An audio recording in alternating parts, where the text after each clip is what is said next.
ملک کے اندر گن چن کے ڈھونڈ کے ایسے بندے کو عہدہ دیا جاتا ہے کلیدی، جتنا بڑا دین کا دشمن ہوگا اسے اتنا ہی بڑا عہدہ دیا جائے گا، اور یہ تب تک ہوتا رہے گا جب تک ہم دین کے ساتھ مخلص نہیں ہوتے، دین کے ساتھ وفادار نہیں ہوتے۔ جب ہم دین کے ساتھ وفادار ہوں گے اللہ تبارک و تعالیٰ کی طرف سے بھی کرم نوازی ہو جائے گی۔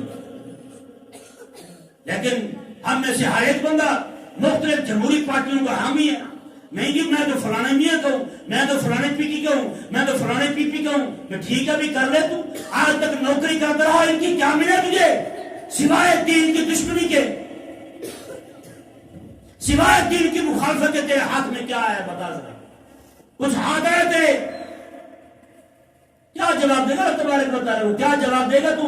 میرے آقا صلی اللہ علیہ وسلم نے اگر پوچھ لیا کہ میں نے 23 سال کا عرصہ لگا کے 23 سال کے عرصے کے بعد دنیا سے جاتے ہوئے ابو بکر صدیق کے ہاتھ میں خلافت کا منہج دیا تھا، خلافت کا نظام دیا تھا، بتاؤ مسلمانوں تمہارے ہاں وہ نظر کیوں نہیں آتا؟ تو کیا جواب ہے ہمارا؟ تو ہمیں آج معافی مانگنے کی ضرورت ہے امام الانبیاء علیہ السلام سے۔ ہم نے آقا علیہ السلام کے دیے ہوئے منہج سے، آقا علیہ السلام کے نظام معیشت سے، نظام سیاست سے، آقا علیہ السلام کے نظام تعلیم سے روگردانی کی ہے۔